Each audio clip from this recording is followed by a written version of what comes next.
Hey guys, welcome back to my channel. If you're new here, my name's Nadia and this is the place where we get real. And today I want to get real about periods because a decent chunk of my audience is female and periods are something that affect a lot of us. So today I'm going to be giving you some advice on how to make your period come on faster. So if that sounds good to you, keep on watching. Welcome back to my channel. Are you serious with me? Oh my god! Oh my god! I don't understand how these things always happen to me.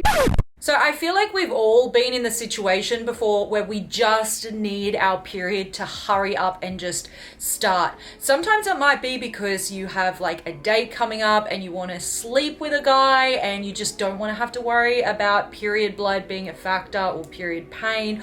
Or it might be because you've got a holiday coming up. It could be any number of reasons. And sometimes what's even more annoying is our periods can slow down. They can come later than usual, or we can even skip a period. All sorts of funky things can happen with our bodies and our hormones because our period is influenced by so many different factors. Things like stress, what sort of health your thyroid is in, whether or not you have PCOS, all of these sort of factors can really dramatically influence your period. I actually made an entire video, which I'll link up here, about my own journey with endometriosis and just having periods that honestly have been absolute hell. If anyone relates to wanting to get a period to hurry up and come on so you can get it over and done with, I'm your girl. So I'm here to share with you some tips and tricks on ways that you can actually get your period to come on faster.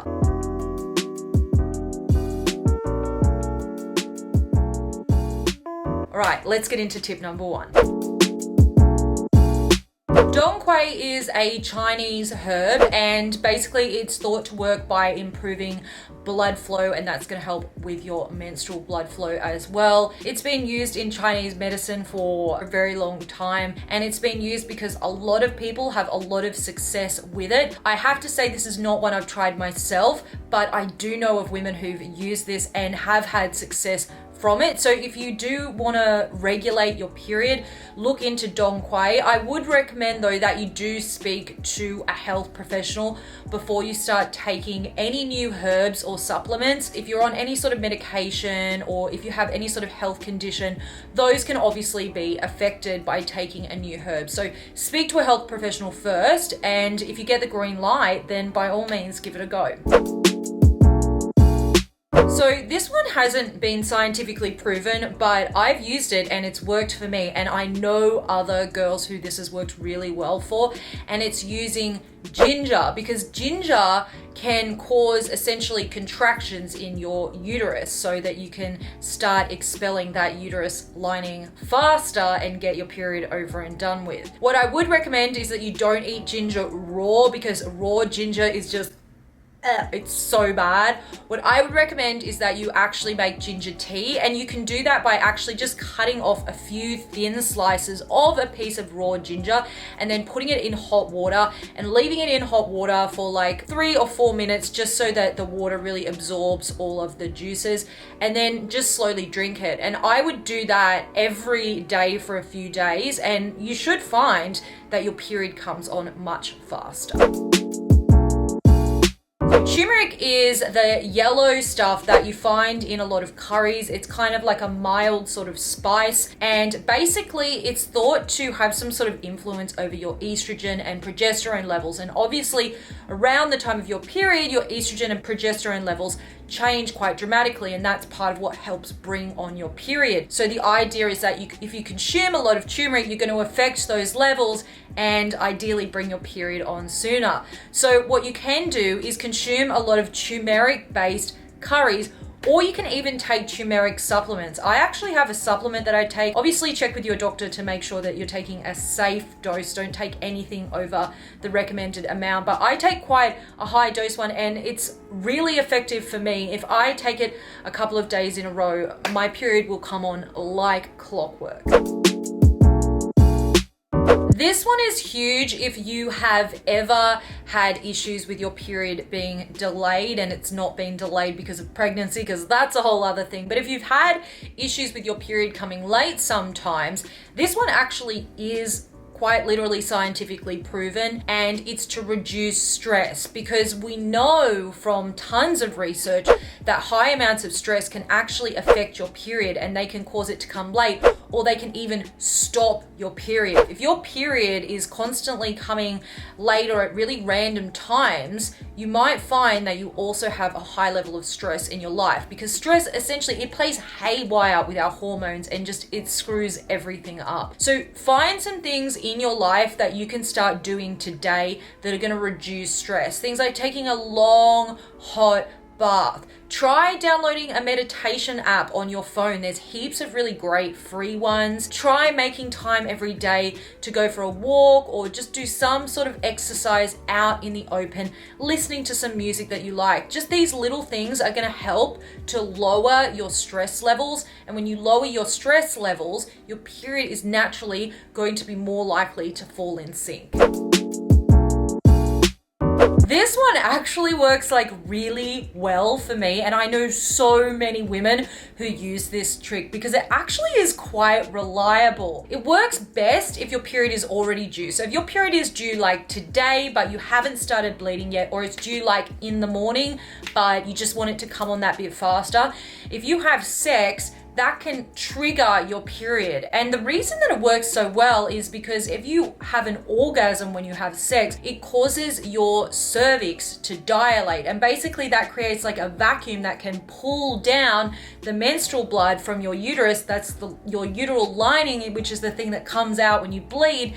And that can help to start the flow. So if you are in a position where you have a partner that you can have sex, you can do that. But also, if you are single, you can just use a vibrator and it's gonna have the exact same impact. All you wanna do is get yourself to orgasm to create that dilation of the cervix and help promote that menstrual blood to start flowing. This one's sort of in line with the stress one that I talked about, and that is that if you are overdoing dieting or exercise, that is causing a specific type of stress on your body that can cause your period to become irregular or even stop altogether. And your period is a sign of your body's health and fertility, so although it's good not to have a period because then you don't have to deal with period pain and changing your tampon and all of that not fun stuff, you really do want to be having a regular period because it's a sign of your body's health. So if you're exercising and dieting to the point that your periods are not regular anymore or they've stopped, that's a real red flag from your body that you need to slow down. You need to make sure you're consuming enough calories. A lot of women, when they diet, will go under 1,200 or even under 1,000 calories, which is way too low for the average woman, and that can really hurt your hormones and in turn your period. The average woman needs really somewhere around 2,000 calories a day. So make sure that you're getting enough calories, and also make sure you're not overdoing the exercise. Fitness is great for our health. It's really good to do. But if you're exercising multiple times a day, 7 days a week, then you're not giving your body a break. Make sure you're taking at least 1 or 2 rest days every week. If you've tried all these things and your period is still irregular, or it's just not coming at all, then you absolutely need to go and see your doctor. I get that it's totally not fun going to the doctor to talk about periods. I could think of nothing I would like to do less than that, but you need to take care of your body and you need to take care of your health. And like I said earlier, your period and having a regular cycle is a sign of health. And when any interruption happens to that, you should take that as a warning sign that you do need to get your health checked out and go and see your doctor. I hope some of these tips helped you out. If they did and you enjoyed this video and you're new here, I would love for you to go ahead and hit the subscribe button. I'm here 3 times a week, Monday, Wednesday, and Friday, making videos on women's health just like this, and sex as well. I do tons of sex positive content on this channel, as well as videos on life, love, mental health, and everything in between. All right, guys, thank you so much for watching. I will see you all in the next video. Mwah. Join my members-only community over on Patreon for as little as $2 a month to enjoy access to extra videos, tips, articles, and so much more.